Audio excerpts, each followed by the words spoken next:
there's something called the AI index that ranks AI applications, especially generative AI tools. That AI index is based on correctness of information, then how fast it is able to give you a response. But key is the correctness of information. GPT is not even among the first three. And guys take GPT as the truth, gospel truth. It is not. GPT, the paid models are the ones that are like number 4 or 5. But you can imagine, yet guys take it for the gospel truth. Africans, we have something called token tax.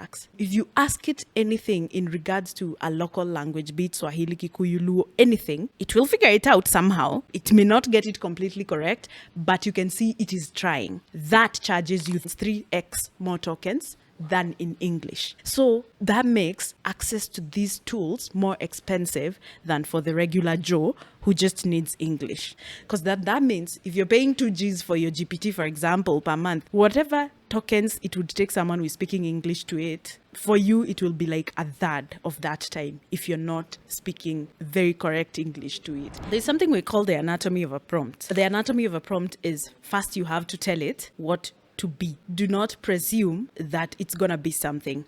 Otherwise, it will just go and start getting things. And then you give it context. People forget to give AI context. Then that's why it starts hallucinating. It's giving you information that you don't need, that you didn't ask, because you're not giving it context of where it should be. It's getting the information and how it should get this information. But the best one, I always say, is give it sources. Sources and information will help it way much more. Hey, what's up, everybody? Welcome to the Organic Guy podcast. This is your home of organic conversations. I'm your host, the Organic Guy, and right around here we have conversation on how we can make our food systems really work for us rather than against us. But today I want us to focus on AI. Like, what is it? How can you use it? How does it work? And to the simple terms, like, how can you effectively use it? And I think since most of the listeners of the podcast are in agriculture and in the farming space, there's always a joke that goes by like AI will be able to replace everybody except farmers. So yeah, it's always a very different perspective, and especially agriculture is seen like a traditional sort of industry. And to have this conversation, I don't think I could have gotten any better person to have this conversation with. And she goes by the name of Nyandia Gachago. Yeah, welcome to the podcast. Thank you so much. Thank you for having me. Yeah, thanks for creating time for the pod. I feel like I got you at the right time, because after this, I feel like you're going to explode. No, I always make time for farmers. Farmers are my favorite people. I feel right at home. That's good, because I feel like after this, it will be very hard to get hold of you. So I'll make time, I promise you. Because you're good at comms, you're good at communicating. So then I like communication. Then that way I'm able to plan ahead. So if you want me back, imagine I'll come back. If anyone requests, I will. Cool. So there's so many places to start. And my goal for this conversation is to, at least by the end of it, people have a clue what is AI and how they can use it to better their business and, in like literal terms, make money from it. So before we get to that, just give us a little bit of context, like where you grew up. How was it like you growing up yourself, like in terms of personality? Are you sort of introvert, extrovert? So what was happening? Okay. Hi, everybody. My name is Nyandia Gachago. I'm a chartered marketer, an AI educator and pro. And I grew up in the rural parts of Nyeri and Nanyuki. So I grew up deep in farming. So I saw this, especially with my mother. So my mother would like rent out plots. I don't know if people still do that now, where you go and lease land to farm. So my mom would lease out different plots, and then she would make us, and I'll say she would make us because kids never want to go to the farm. And then she would make us go with her whenever it's planting season or fertilizing season, or, just to check on the farm. And interestingly, now when I call back to those times as an adult, I'm like, that was some of the most fun I ever had, because it allowed me to go out of the house, because I came from a very strict household. So it allowed me to like just be out there. We were working, but it was fun. But my mom loves farming. So my mom was very deep into that. Now my dad is into it, but my mom was always into it. It also allowed us to see seasons and how they perform and what you should do in each season. And interestingly, that is what has shaped me in how I do my business, because of learning about seasons and taking advantage of the rain and the sunshine and the cold. All those things, they sort of shape you, because in as much as you don't think too much about it, it does define who you become later. The most brilliant part was when we moved to a very prominent place to farmers called Wambogo Farm in Nyeri. Wambogo Farm is where farming studies become actualized, where thousands of farmers go to this one place to learn about various things. So it's be it dairy farming. I remember the first time I saw sunflowers and I knew they were from pyrethrum was in like tens of acres in Wambogo Farm. And that was so interesting and incredible and beautiful to me, because it's a really tall plant that then has the sunflower at the top. So a good part of my childhood is based on farming and things that I saw done. And that was really, really incredible for me. So I thank God for that a lot. I thank God, because I experienced what most people don't get to experience. Yeah, it's always interesting to get to know like how childhood shapes people later in life. I mean, they may not know like when they're growing up how that's going to turn out. And also understanding things like how to seed and how to harvest, and application of that in your daily life. The fact about patience. Farmers, you have to be patient to watch that maize plant from the minute you're going to buy.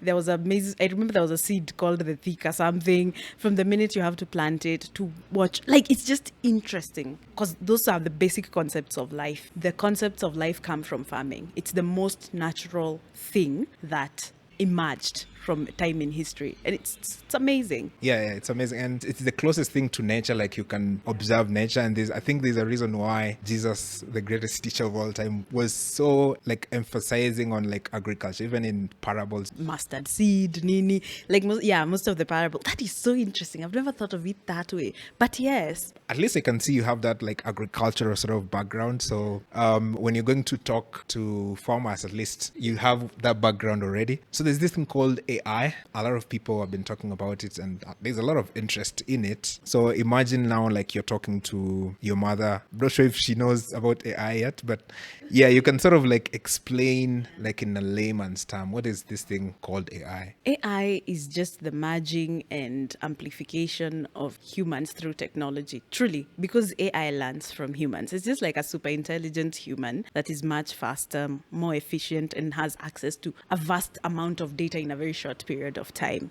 So if you look at it that way, then it tells you that artificial intelligence has been here for very long. As long as you've interacted with a computer, as long as you've had a smartphone, as long as you've had a greenhouse. Because some of these greenhouses are very smart. They're able to tell you the humidity, and it sends it to your phone, and it tells you might need to, add some temperature here, drop the temperature here, then figure that out, open it up kidogo. That is artificial intelligence at play. So artificial intelligence has been in banking, agriculture, and communication for way longer than people actually perceive, if you think about it that way. The fact that, like, if you us who live in apartments, as Nairobians, we don't have access to the funds that everybody does. But the fact that if you have a plant, you have an app that you can just, screen your plant, and it tells you, oh, here we think you might not be putting more water, or reduce the water, or add some ash, or eggshells and all these other things. That is artificial intelligence at play. So when you think of it that way, then it demystifies this thing that people are making look very complex. It is not. It's been in your day-to-day life. As long as you've had a WhatsApp, as long as you've been texting, as long as you've been on Meta, on Facebook, you've played around with artificial intelligence at some point. When you put it that way, like in terms of, yes, it's something we've been using. It's just that now it's more of like supercharged. So it has a lot more information around what can be used on. So for a farmer, let's say in a rural part of Kenya, who is trying to see what is the quickest way, like what is the easiest way I can use this thing called an AI, where should they start? First of all, some of the most instrumental AI applications and creations of Africans is around agriculture and finance, as I mentioned. And that's why sometimes I get so frustrated that we are only talking about the GPTs, which is something we can talk about here because of how easy it is to access it, right? But we don't talk about, there's a cow feed AI tool.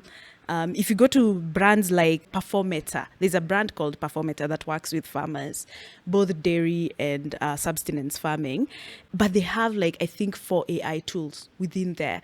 One that is for like cows that are in calf, so it's able to tell you what to do when, what to expect when, how to help like all these things, and it just sends you texts, which is also a program that's been borrowed from something like Jacaranda Health, you know, the maternity hospital. They have also this AI tool where even if you're like someone who does not live where there is heavy internet, as long as you've been to one of their clinics, there's an AI tool that texts you almost every day, every week, to tell you how your pregnancy is going, what you should expect, what you should eat more. And so such things are the basis and the basics in existence of artificial intelligence, even in agriculture, other than just humanities. So the fact that as a farmer, you can access ChatGPT is amazing, because it can tell you, again, like we said, you can take a photo of if it's an animal or a plant, and it will tell you how to make it better. It can even create a schedule for you. And if you have a little bit of technical know-how, it can be sending you WhatsApp messages through, automation, telling you how is your plant, you send photos to it, and then it can tell you all these things on how to make it better. But then I think every phone, most of the phones in existence have Google. Google in itself is a super AI tool. And I thank God that they got into the AI race a little bit later, because they took their time with the Gemini platform. They have a tool called Gemini, Google Gemini 2.5. It is easily the most brilliant generative AI tool right now in existence because of how broad it is. Because it has the video tool, it has the image tool, it has the coding tool, it has the meetings, it has so many things in one. As long as you have your Google in there, just get the Gemini app, because it will just link to your Google, because that means you have a Gmail. It will just link to your Google, and then you can just begin by talking to it. Talk to it, tell it, oh, I went and I saw this, and then it will help you. And the beautiful thing is that Google also has an interpretation tool. So if you're talking in Swahili, it's able to sort of interpret. Now, the sad thing is that as Africans, we have a bit more token tax than other countries. How is that? You know how you have tokens that allow you to, do actions. So the tokens are the ones that go reducing if you're subscribed to an AI tool that you're paying for. Africans, we have something called token tax. If you ask it anything in regards to a local language, be it Swahili, Kikuyu, Luo, anything, it will figure it out somehow. It may not get it completely correct, but you can see it is trying. That charges you 3x more tokens than in English. That is what I call, we get token tax in Africa. So that makes access to these tools more expensive than for the regular Joe who just needs English. And that's why I keep pushing, we need to use tools that are made by Africans, because then we don't get that token tax. Because that means if you're paying 2 Gs for your GPT, for example, per month, right now it's increased, it's like 3,200, but it started at 2 Gs. If you're paying that 2 Gs, whatever tokens it would take someone who is speaking English to it, for you it will be like a third of that time if you're not speaking very correct English to it. Yeah, and it's so sad. I don't like that at all. But if you have Google, get Gemini. Just have a conversation with it. It will tell you things that you can do to enhance your farms, to enhance your veggies, to enhance your fruits, and it's amazing. Also, I think it's important to say there's this organization, Calro. You know Calro? Calro has an AI tool as well. They have this tool that tells you, it maps where you are. So like if you activate that tool, it immediately connects to maps and picks the location you are. And then it tells you this specific season, this is what you should be planting. That is how many guys got into, what's this orange, this purple fruit that everybody got in, dragon fruit.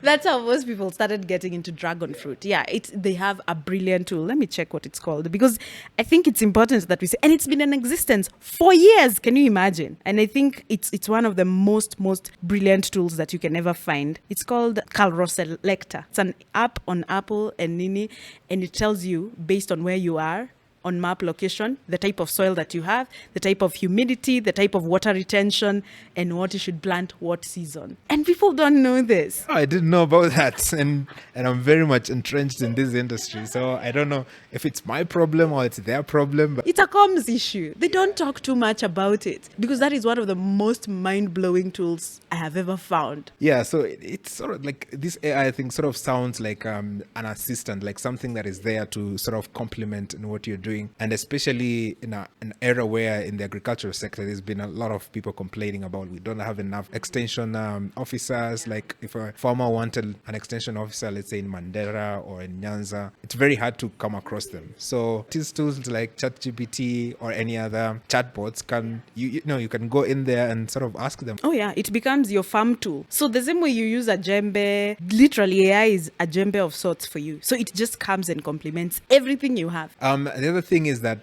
we now already have like a lot of chatbots. I mean that's how most people are going to use AI. So you just mentioned about Gemini. Is that like the best platform that you would recommend, like for an average Joe to sort of go and use? Yes, it is. First of all, there's something called the AI index. AI index is a Stanford index from Stanford University. They've created an AI index that ranks AI applications, especially generative AI tools that are chat-based. That AI index is based on correctness of information. Of course, that is key. Then how fast it is able to give you a response and all these, and how just all these other things. But key is the correctness of information. GPT is not even among the first three. And guys take GPT as the truth, gospel truth. It is not. Among the top, number one, I think, was Grok 4. The one for Elon Musk. And I think that's why it goes rogue, because I think he gives it a lot of free power to go learn. And as it learns, it becomes better.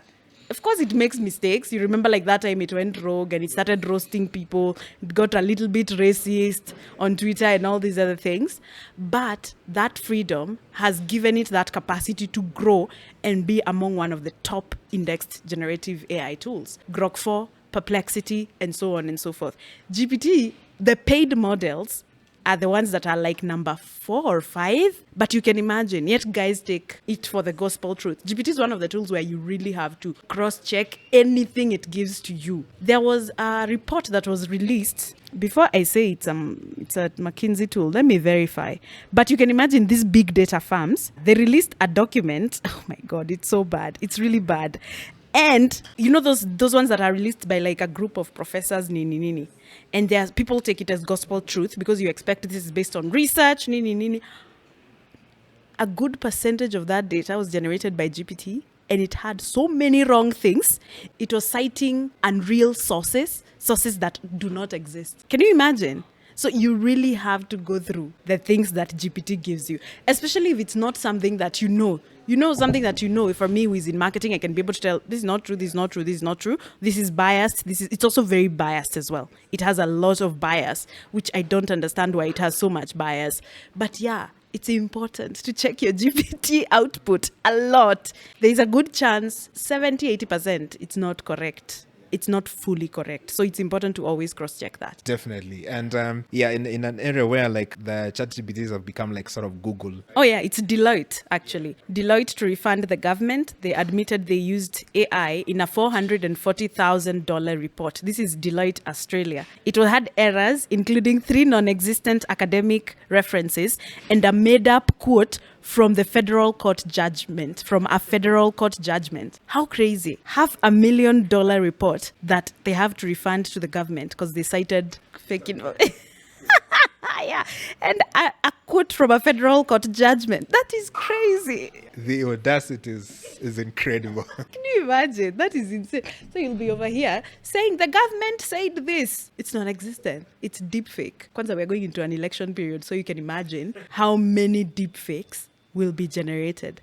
I think the people who are going to make money next year are these guys. Like I have a friend who has a deepfake checker, like a really good one. I think those are the people who are going to make money in governments that are going into election periods. Because my God. Yeah, and it always impresses me like to see how many people nowadays can't differentiate like between an AI made video like and a real video. So I see those kind of videos on the internet and everybody's like, reacting to them, and I'm like, really, you can't see this is AI? So yeah, if that trend continues, then it becomes very hard. So the other thing is actually like for you to get the right kind of information from those AI, you have to feed it the right kind of prompts, right? And that's something that I enjoy personally from from your posts in terms of like guiding us and helping us a little bit of information of, hey, if you want AI to give you like this kind of picture, just use this kind of prompt and you'll get it. So for you, like, what are the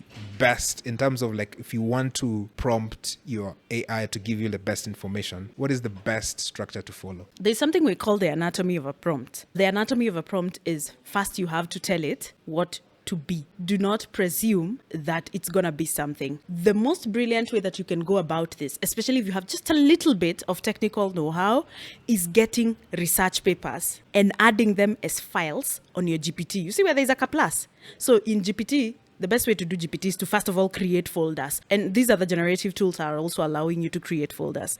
Now you create a folder, you can call it tomato, you have one for cabbage, because you're in farming, you have dairy cow one. Maybe if you have like multiple cows, you can figure out how to do that. But then within each, it allows you to add a source of information. If you can create sources of information based on research, data that you know that you have, that you can access. If you can always go to Google, access these like decades of information in regards to farming. And this is actual information. You can add this as a source file. So your GPT, this specific project, whenever you're prompting it, asking it something, if it's in regards to, for example, tomatoes, it will go to your source file and look for the information there and create sources from that source file that you've added multiple documents and links and sources. So then that way it's able to get it from a reliable source because you're the one who gave it the route of where it should get the information from. So one way to get better output is to give it a source. Now back to the anatomy of a prompt. The anatomy of a prompt, you have to tell it what to act as. Otherwise it will just go and start getting things. Then you're going to now start getting what we call the AI hallucinations. Because now you're like, what is this even talking about? It's giving you like odd things. And if you don't cross-check, you'll be like Delight Australia, where you're citing fake sources, which is very problematic. So tell it what to act as.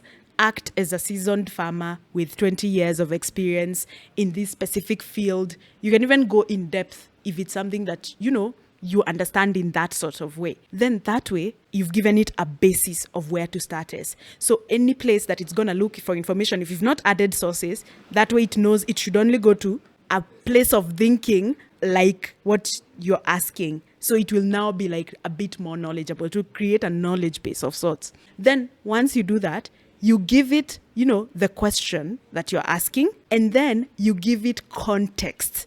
People forget to give AI context. Then that's why it starts hallucinating. It's giving you information that you don't need, that you didn't ask, because you're not giving it context of where it should be getting, why it's getting the information, and how it should get this information.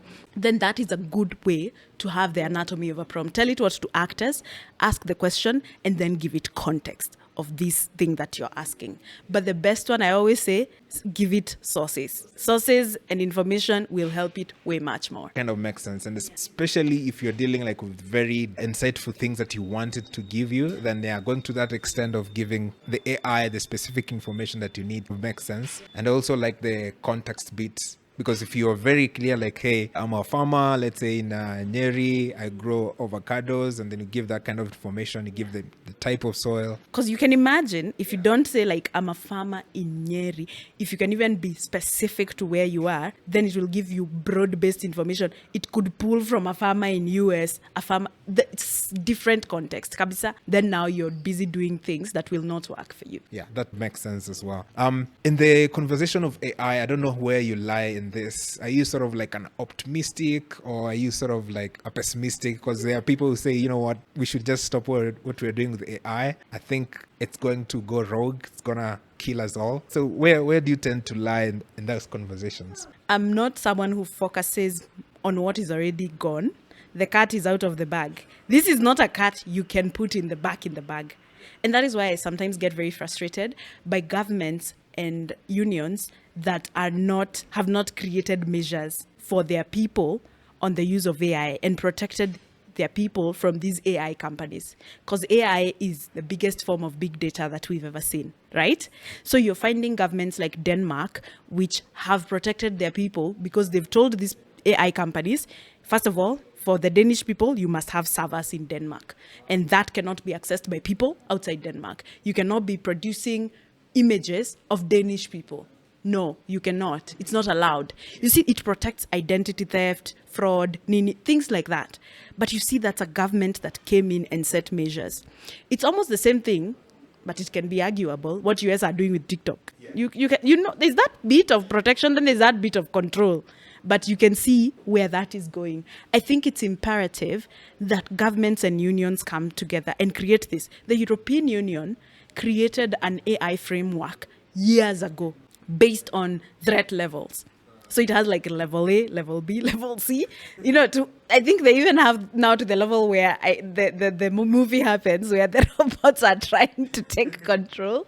But if you sit and ask the African Union, hakuna. Most African countries, zero. They have nothing. We're busy chasing, TikTok have an office, Nini. Meanwhile, the actual threat is in artificial intelligence and what it can do with the African data. Because we tend to give out data for free. Meanwhile, we have data that is so important to us that we should keep to ourselves as African people. So I don't even focus on this AI thing of let's stop it, because where it's gone, it cannot be put back in the bag. There's a guy we call the godfather of AI. He's the one who actually coined the term artificial intelligence. I'm trying to remember if it was in the 50s or 60s. He said he was given a Nobel Peace Prize last week, by the way. He said that the one way he thinks we can be able to control AI is by creating a mother AI. A maternal AI tool is the one that will be able to tame the rest of AI. And I was like, that's interesting thinking. And if you think about it logically, even as humans, people fear moms. You know what I mean? But he did say that if we're creating a big maternal AI, we'll be able to control what AI can do. And it was based on research. And I mean, he's a professor in artificial intelligence, like from top universities in the world. And I was like, oh my gosh, that actually makes sense. It's also why you're finding now guys like Microsoft are coming, they're setting up space somewhere. I think it's in Naivasha, an AI center. Yes, an AI center, because they want to create an AI that is based on African values, because now that makes it a bit more maternal. Because if you think about it, African values are very stringent on behavior. Like there are things they don't allow. You see, like the way, like for example, things like when you think about the atrocities of life, from things like there are things that we say are un-African. Things like child abuse. These people who make all these sorts of sexist jokes, such things would be controlled if we as Africans created a tool that is like us. Because we're not very, westernized in that way. See, we are a bit strict.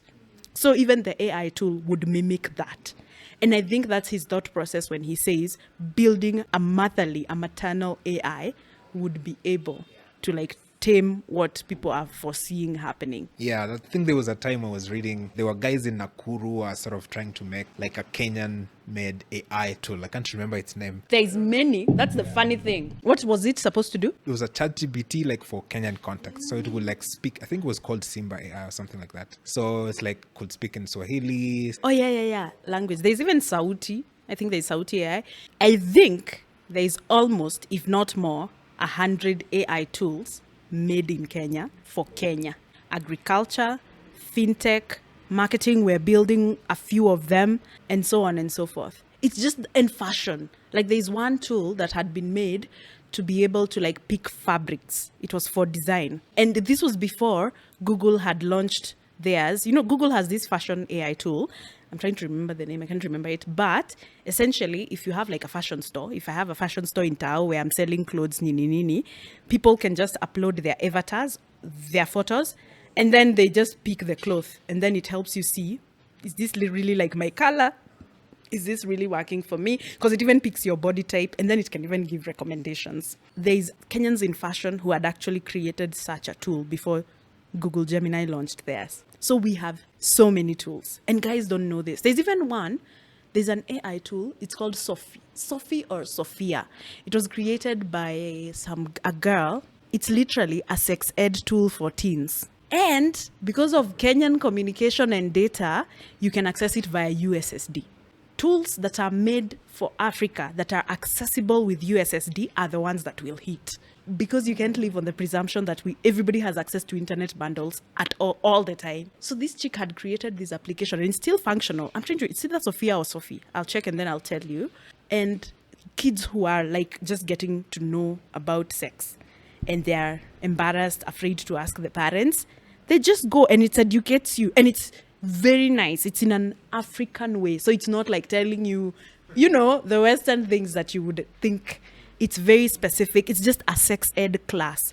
So it helps you understand your body changes, what you should expect, where you should ask for help, and so on and so forth. Just navigating those things as a teenager. And I think it's brilliant, the things that Africans come up with. I don't know if it's us who are not looking for such information. It's a comms issue. I think anybody who has an AI tool needs to talk to me. Honestly, just come tell me I have an AI tool. Aki, I wouldn't even charge you that much. I promise. Just come to me. We figure out how to get these AI tools out there. There's so many, including Swahili bots. There's even a bot that actually talks, I think, in 10 or 20 Kenyan languages. I'm like, gosh.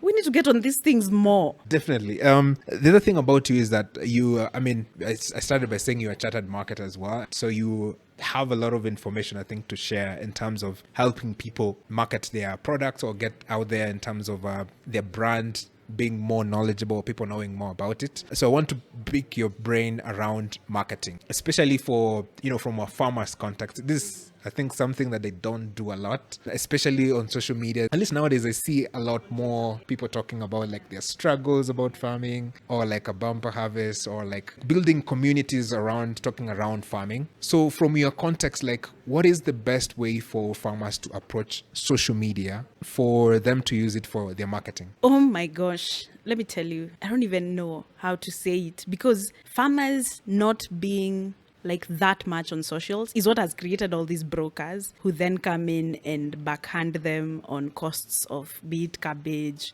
anything. If you think about it, I remember one of my favorite Ndoma people, and I mean Ndoma, Ndoma ya Asubuhi, is from Twitter. It's a chick. She's called Anita. She's a friend of mine who would connect us on Twitter to a Ndoma farmer. So she would give us fresh Ndoma. Because, I don't know if there was a Ndoma scarcity at that point. I'm trying to remember what created that need. But people were also getting not nice Ndomas. Nairobians, I think, when you're born in Nairobi, you don't get to see and experience Ndoma za nje. Now, us who come from the bush know what is a good Ndoma, a good sweet potato, a good maize plant, Because now, here, you get what the farmers will give you. And sometimes the farmers don't always give you the best. The rest is for the family and for the people, the neighbors and all those things. So you see that, it's just that Anita, I think it was either her mom or her aunt or something. That is one case of how easy, and she would sell out quickly on Twitter. We would have to now put orders 2 weeks in advance. Same to a guy we used to call Plug Ndoma. I don't know why Ndoma is prominent in this. It's like a recurring theme. There's a friend of mine also called Plug Ndoma. So he would shop for you, and he would shop for politicians, nini. He would go to Uko Kikuyu, to the farms. Unamwambia tu, I need this. So he had created packages. So package ya 3K, package ya 5K, package ya 10K, iko na fruits na veggies fresh from the market. So he'd go to the market at 4 a.m., 5 a.m, anakufanyia shopping, anakutumia kwako. And I think that was, you see how interesting it is. But now imagine if the farmers actually were able to do this. And there are farmers who've figured this out. I remember when I was with a close friend of mine, childhood friend, is the founder of Mount Kenya Hub. He's currently the chairperson of hubs in Kenya. We had this app that farmers could onboard themselves at like, I think, 100 bob a month. It was a marketplace for farming, essentially. So if farmers were curious on sasa nani atanunua, there is a need. A lot of people have WhatsApp. Weka tu, on your same phone, download WhatsApp for business. Weka products yako hapo, weka pricing, and then add a payment gateway on your WhatsApp. We will literally, as long as your number is out there, whether it's on a Facebook page or whatever, because most farmers have, I'm like on 3 farmer groups on Facebook. I've been for the like 10 years or so. Weka number yako hapo. We will go to your WhatsApp, shop, pay. We may not even need to bother you with interactions if you're not into it. We just need to see catalog. Uko na ndoma, uko na ngwashe, you have green peppers, you have yellow peppers.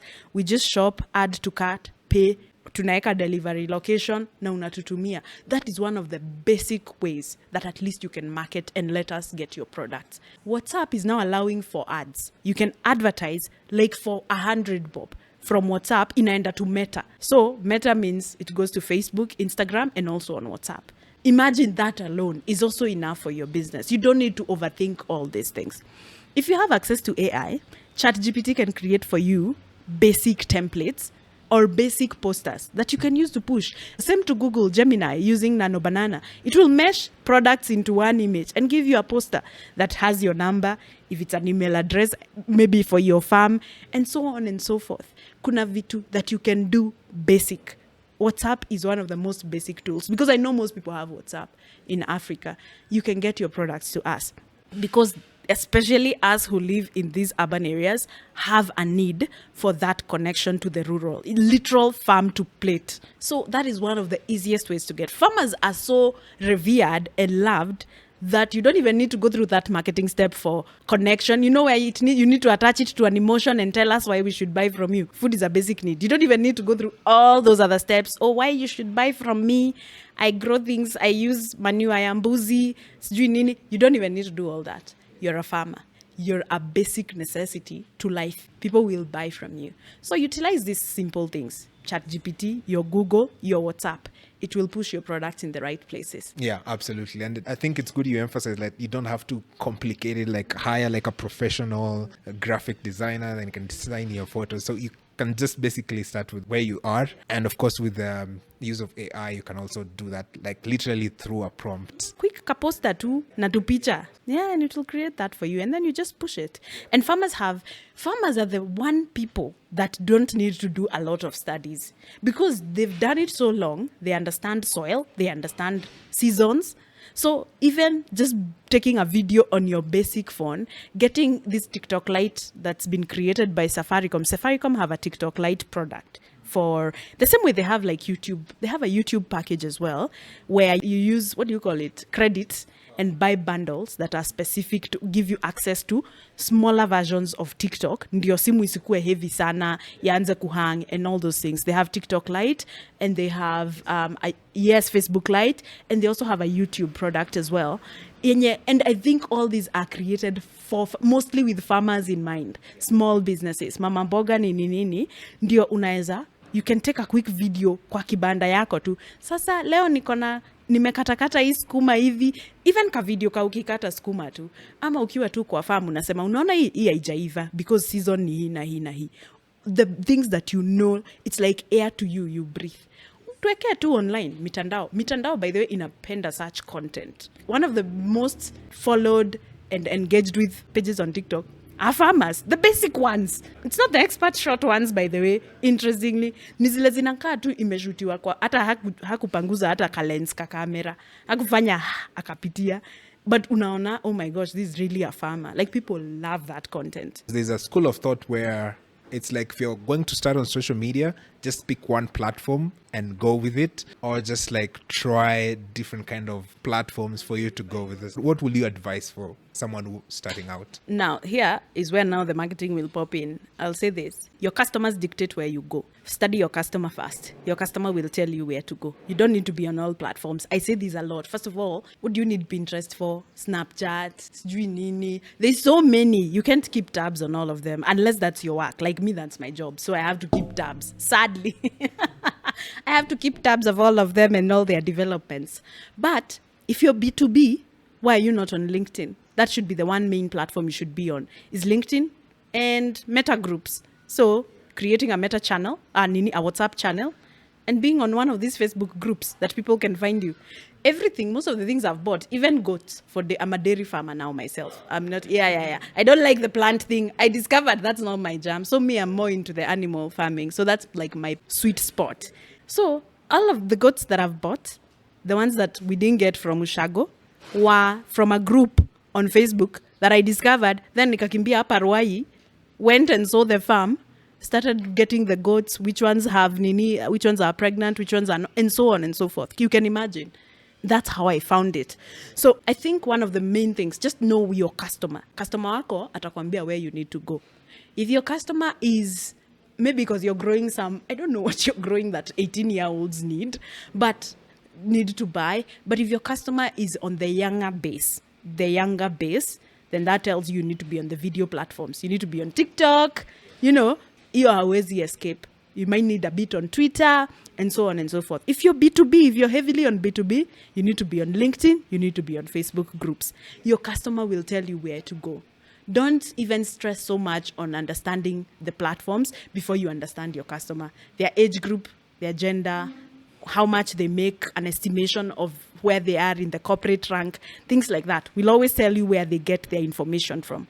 Now, you just need to go to where they get their information from. That's it. There's always an assumption, like Instagram is for posh, like it has the highest conversion rate. So if you want like to sell to a middle class and higher class sort of people, you should go to Insta. No.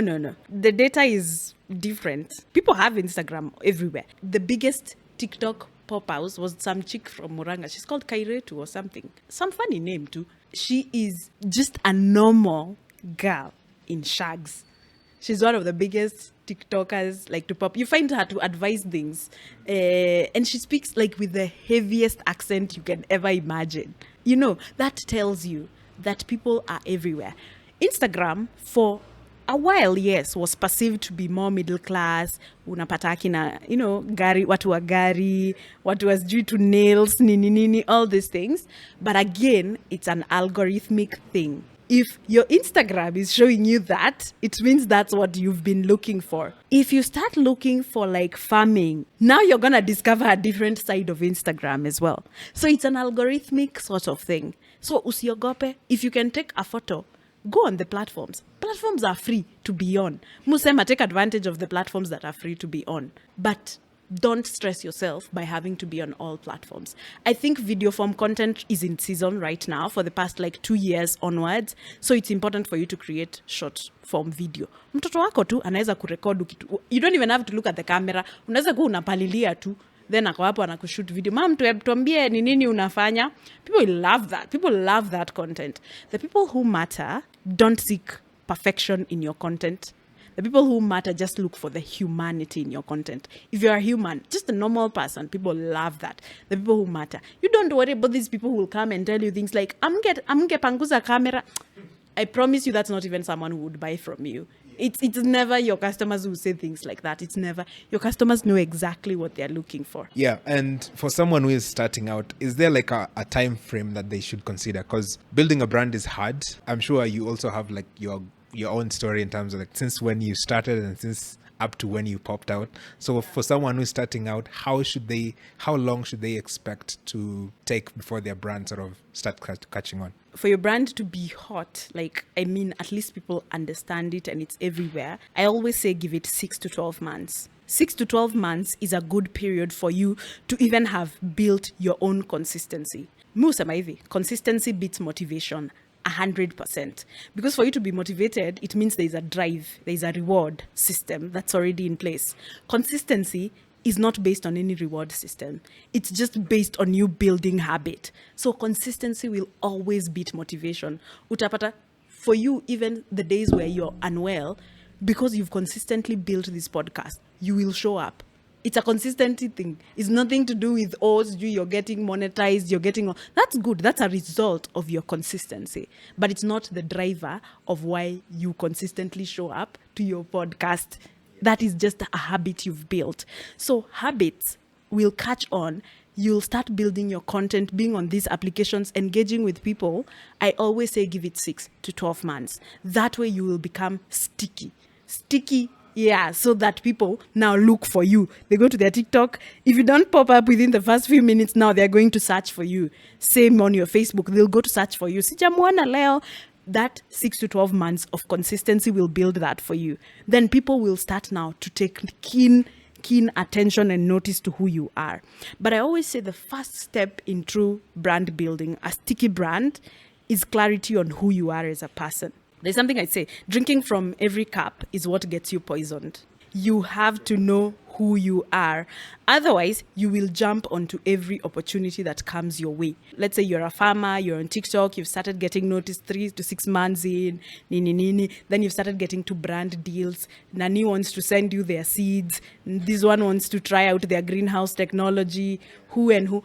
Drinking from every cup will get you poisoned. Clarity on who you are is the first way to build a sticky brand, because then that means you are not easily persuaded into doing things that were not your long-term goal. Don't make long-term plans with short-term people and short-term things. Knowing who you are, what problem you solve, and why you care to solve it. We are all solving a pain point. So there's that general thing that we're always talking about. Solve a pain point should be why you're starting a business. No, I don't say that. I think it's because I'm in marketing and comms is essential. So I say it's more so why you care to solve that pain point. That is the difference between why you've started this podcast versus someone else who has a competitive podcast. It's why you actually care to do it. Otherwise, you're all solving a pain point, because you're trying to demystify this agricultural space for people. But then why do you care? That is where the actual source lies. So knowing who you are, building consistently for 6 to 12 months will help you have a sticky brand. Yeah, so it doesn't happen overnight. No. It's consistent. Lazima you put in some work hapo. Kitambo it used to be quick because there were not too many. But now you can imagine how many other people are on the platforms. And the thing about I've also noticed about the niche is that there's always someone on the internet who sort of resonates with you, or who have similar ideas that you're trying to portray.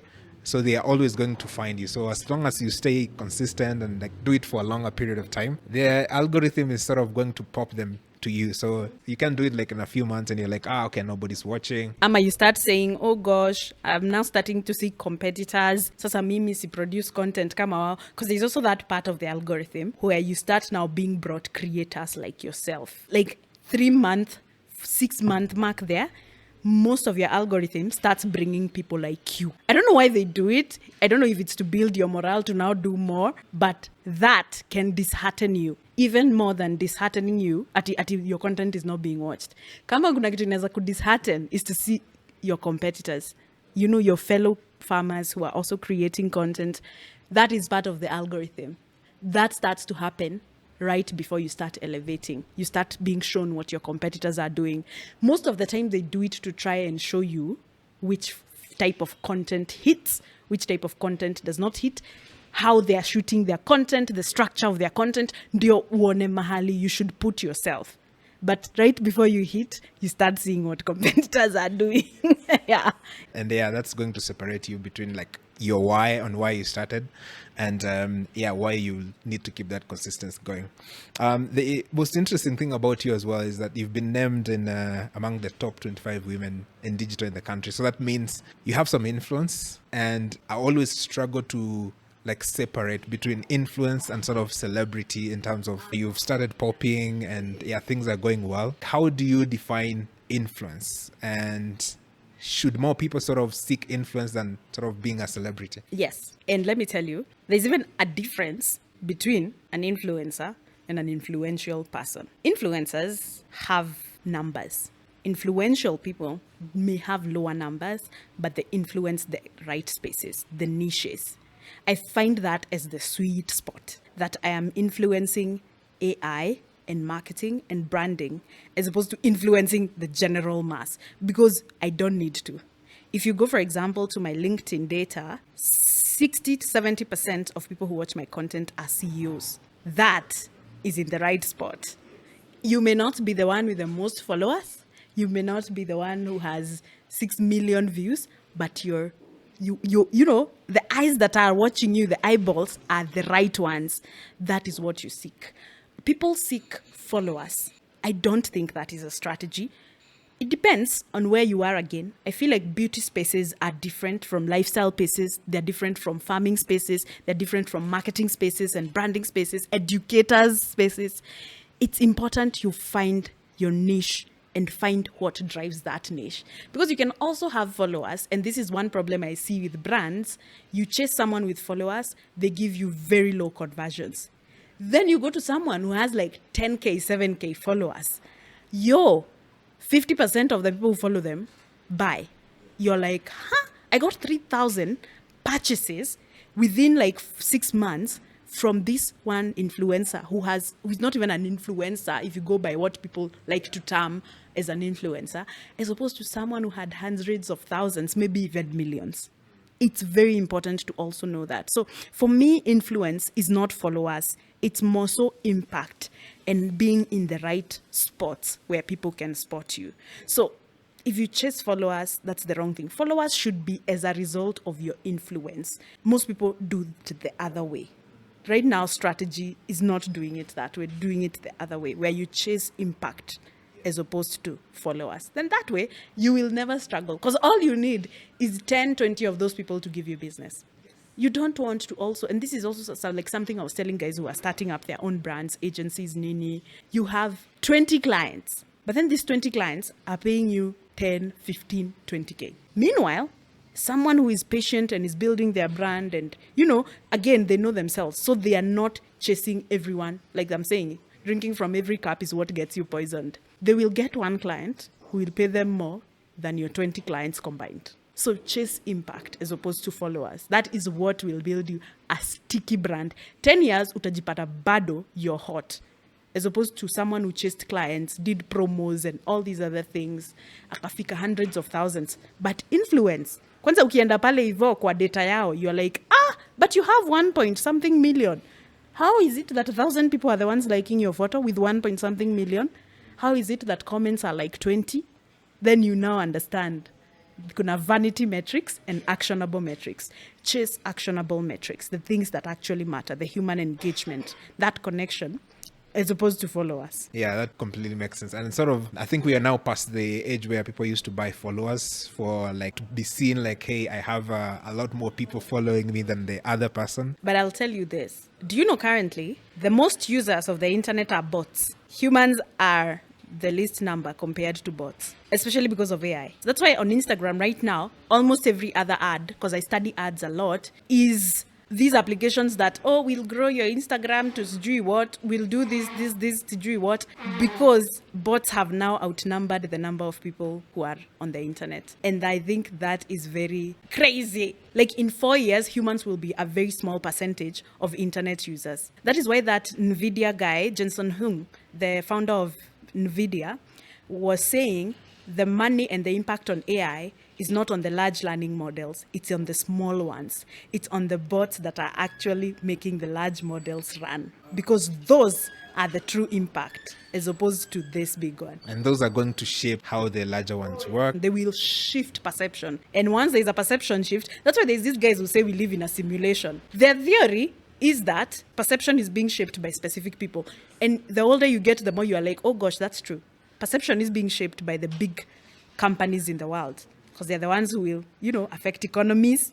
They will affect this. You see, that shifts now perception of everything. Fuel goes up, mkate goes up, nini, that shifts. That's why people say we live in a simulation, and I'm like, the older I get, the more I'm like, oh, I understand what you mean. There was some sort of truth in there. The other thing about you is that you have a lot of content, and you've said a lot of things. So I have this segment called Decoded. So I have some interesting quotes that I've come across your social media channels, and I would like sort of you to expound on them. So the first one is viral content isn't luck, it's patterns. What do you mean by that? It's human behavior. There's a reason why specific content creators are able to map human behaviors from studying 1,000 creators who are hitting and 1,000 creators who are struggling, and they're able to derive patterns, and they tell you if you follow this format, there's a high chance you will go viral. And in true, when guys now go and follow that pattern, say on TikTok, on how your content is formatted, you're like, how did I get more views than I've ever gotten? Because viral patterns are based on human behavior. The way people are speaking, that's why everybody's talking about viral hooks, every corner, left, right, and center.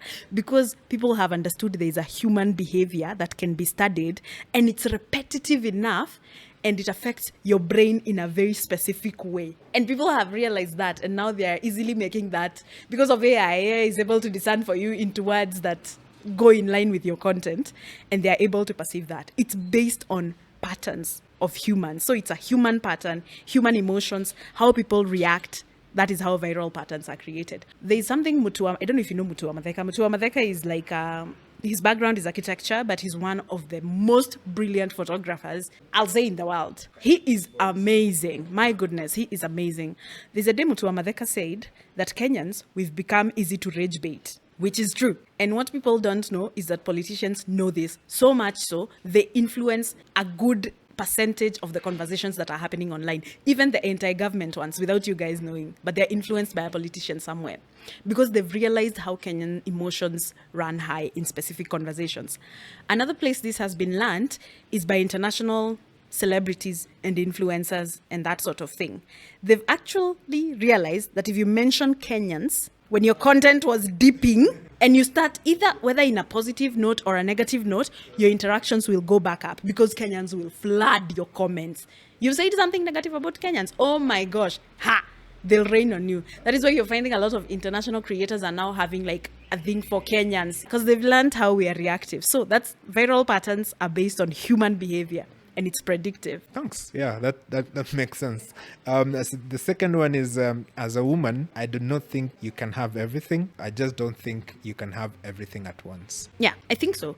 First of all, nobody wants to have everything all at once. If you've watched the movie Everything Everywhere All at Once, it tells you a lot.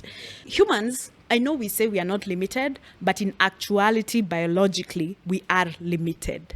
That's why you need to rest, you need to sleep.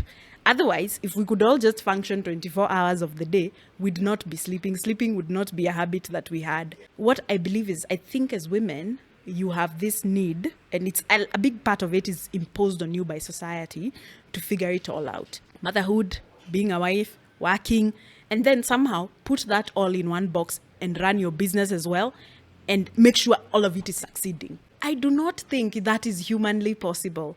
I think you will have the worst burnout you can ever have. The beauty of this is that you need to just study seasons. The season of parenting you're in, the season of being a wife you're in, the season of business you're in, season of being a student you're in, and maximize on those seasons as they're happening. Then that way you will be more fulfilled as opposed to doing 10% of this, 10% of this, 10% of this.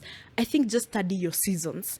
You will find things that work for you. Don't try to do it all at once. Men don't do it, by the way. Men don't try to do it all at once. Men are like, if I'm in the flow of work, I'm going to do it. As we are stressed, oh gosh, mtoto, oh sijui nini, oh my neighbors, my relatives are doing.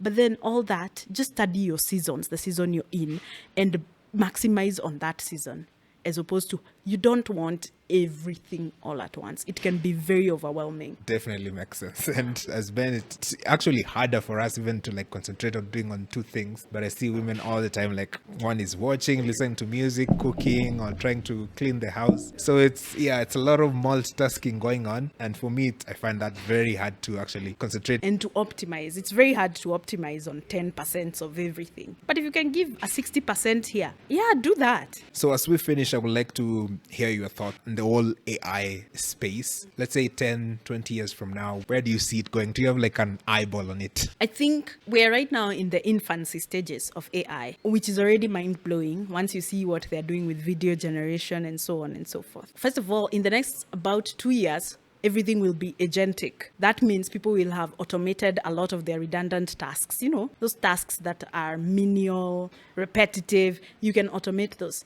Right now, it's very few of us who are automating correctly, just based on the fact that not everybody is into AI like that.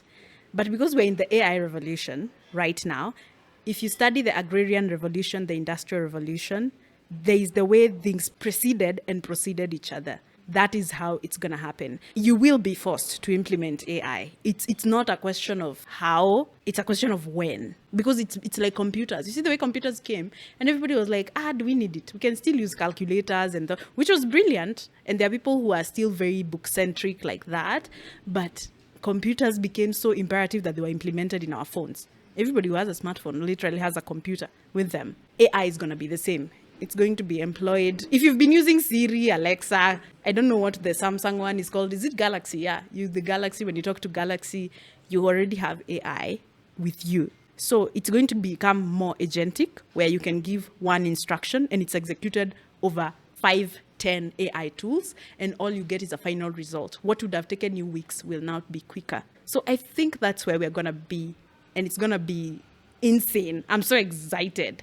And I hope now governments will now put in more measures to protect its people. I saw recently there's like some country that appointed like an AI minister. Albania, yeah? Yeah, I think we are headed into that direction as well, because now it reduces sort of a lot of human interaction. Yeah. Once it was an AI finance minister. Do you see the way the other ministers reacted? They were throwing makaratasi in their... They were so mad. Singapore has implemented AI for months now.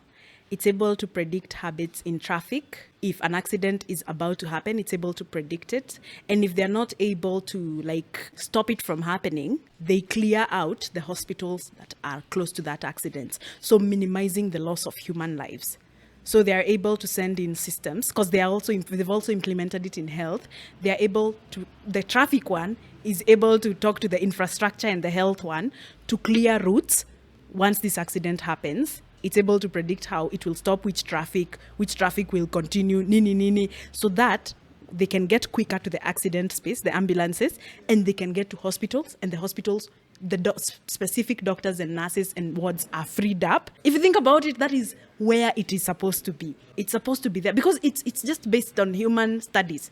We have how many hundreds of years of data as humans? It can be able to predict another 100 years. It may not be to the T, because there are factors that we call black swan events, like the way COVID happened. You couldn't have seen it, like hurricanes. There are things that you may not be able to tell. So black swan events can be removed, but it can be able to predict human habits. So if we can implement that, especially in the ministries, in the organizations, in the places that matter in governance.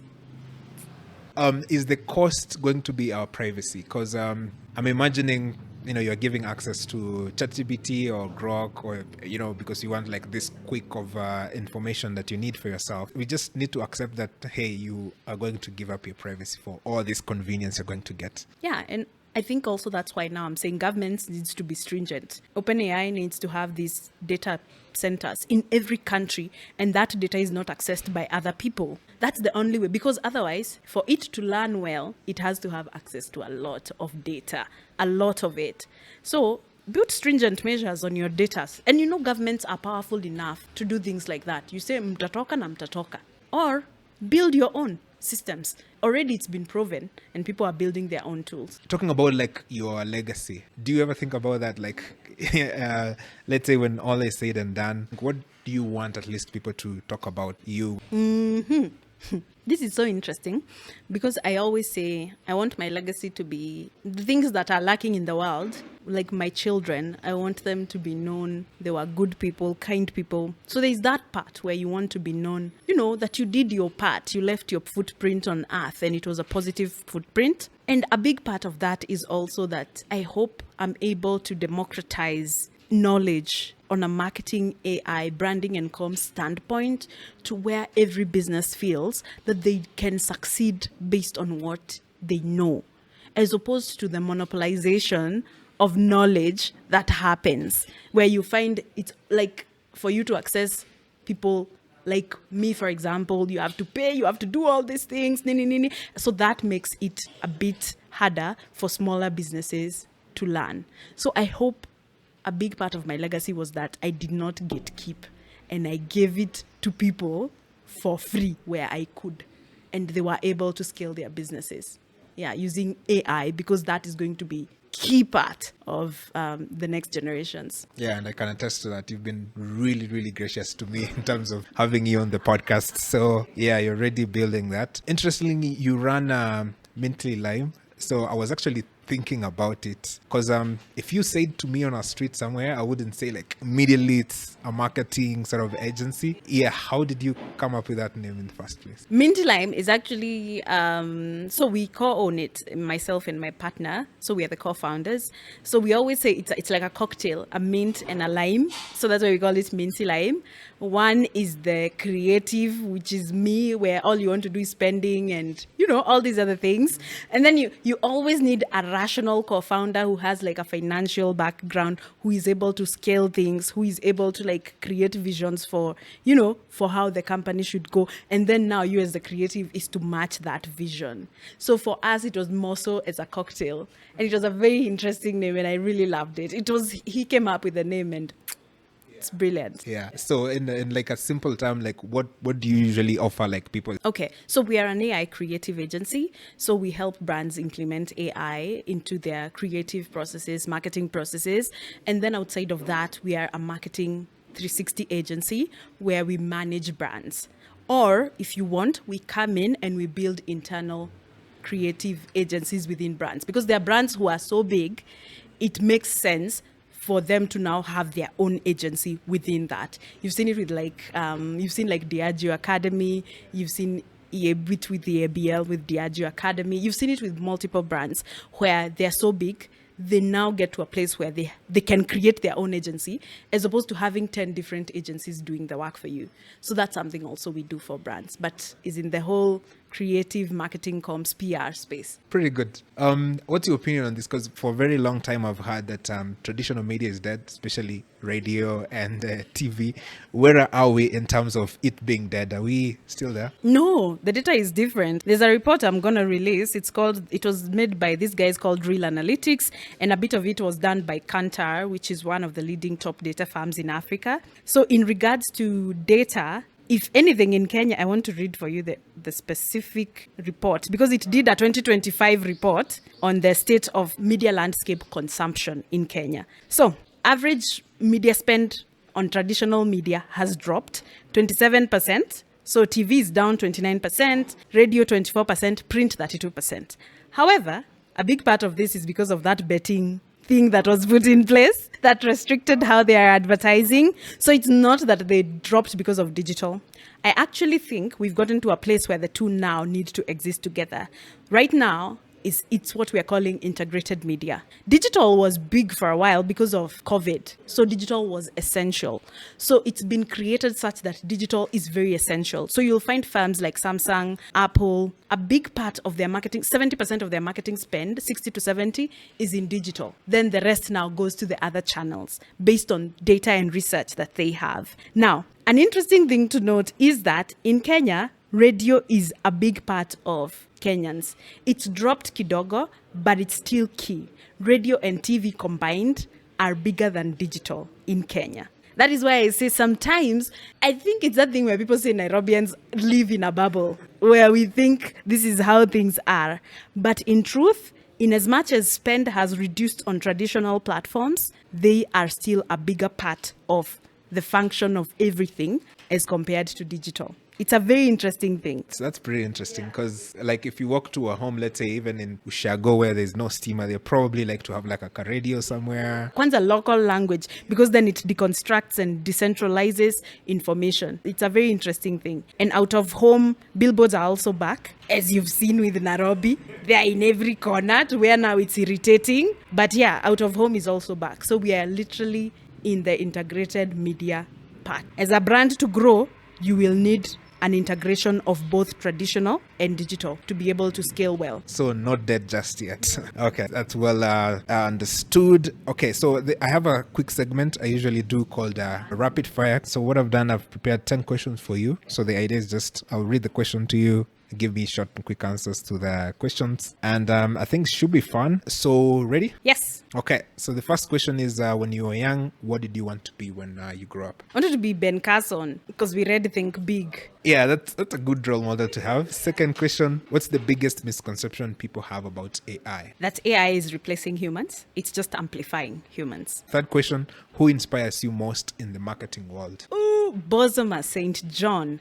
Bozoma is a black woman whose roots are in Ghana, but she's American. She was the head of marketing of so many top 500 companies. She's brilliant and she's unapologetic of who she is. So the fourth question, if AI could speak, what will it say to humans? Use me better.